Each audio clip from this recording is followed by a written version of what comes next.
déjà les modes de rencontre. Tinder n'existait pas.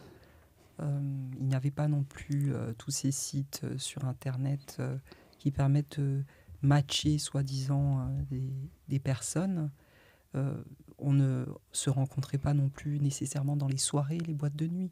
C'était quelque chose qui était beaucoup plus programmé sur du long terme. Et puis, chaque famille essayait de combler ce qu'elle n'avait pas en créant une alliance avec une autre famille. Donc, concrètement, avant la naissance d'un enfant, on lançait les courriers pour savoir déjà si ça allait être un garçon ou une fille, et ensuite pour vérifier si cette personne allait avoir une vie familiale épanouie ou non. Et ensuite, on regardait aussi, comme je disais, les compétences qu'on souhaitait développer au sein de sa propre famille. Et la famille en face, chaque famille faisait la même chose. Donc on ne se mariait pas sur un coup de tête, sur un coup de foudre, comme ils disent aujourd'hui, ou juste parce qu'on avait la pression familiale.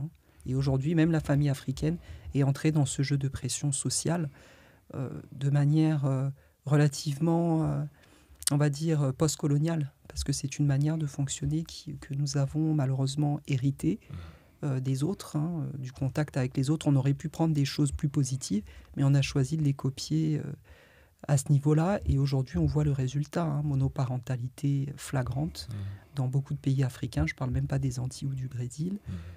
Le taux de divorce qui atteint des records à l'échelle planétaire, et puis les familles brisées, toxiques, des environnements qui ne permettent pas le développement des enfants.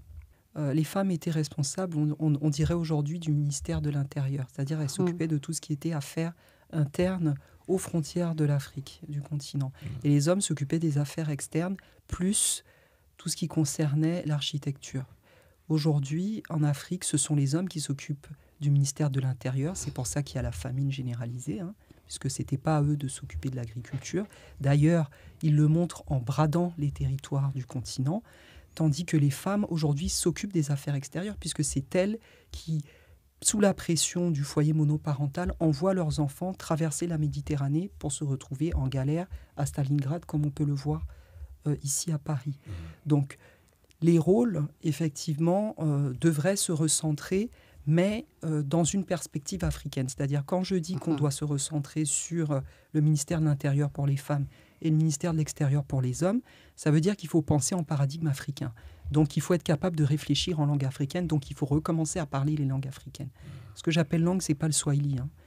Je parle de... Parce que le swahili, c'est un dérivé, c'est un créole, un patois. Donc, je parle des langues qui nous ont permis de bâtir les civilisations. Donc, je ne parle pas des langues dites modernes. Et c'est pareil pour tout ce qui concerne... Parce que ça nous permettrait maintenant de comprendre la tradition. Quand on dit homme, femme dans une langue africaine, ça implique certaines choses. Malheureusement, il y a eu de la déformation. Il faudrait aussi faire du nettoyage à ce niveau-là, puisqu'on a ajouté des coutumes très souvent inspirées par l'extérieur, notamment le patriarcat eurasiatique, avec tout ce qui en découle, donc la violence domestique, l'irrespect de la femme, le mépris pour la maternité, et puis l'inégalité, l'inéquité fondamentale entre l'homme et la femme.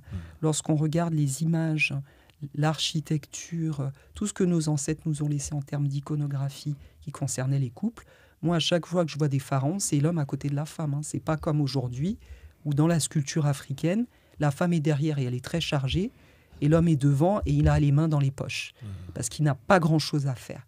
Donc, tout le monde a un rôle, et l'homme doit prendre ses responsabilités.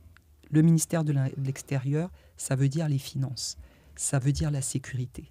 Si aujourd'hui on attaque nos enfants au Soudan, on attaque nos enfants en Centrafrique, où sont les hommes?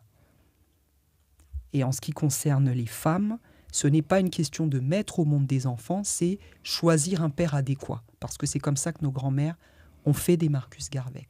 C'est-à-dire qu'on n'ouvrait pas les jambes, excusez-moi d'utiliser des termes crus, au premier passant. On regardait sa lignée, on regardait qui il était, s'il avait un travail, s'il avait un domicile, s'il était capable de s'occuper de lui déjà, avant de pouvoir lui lancer de la procréation. Aujourd'hui, c'est plus le cas. C'est j'ai l'horloge biologique, je bombarde un enfant, et puis après, ça devient un cas social, mental, etc.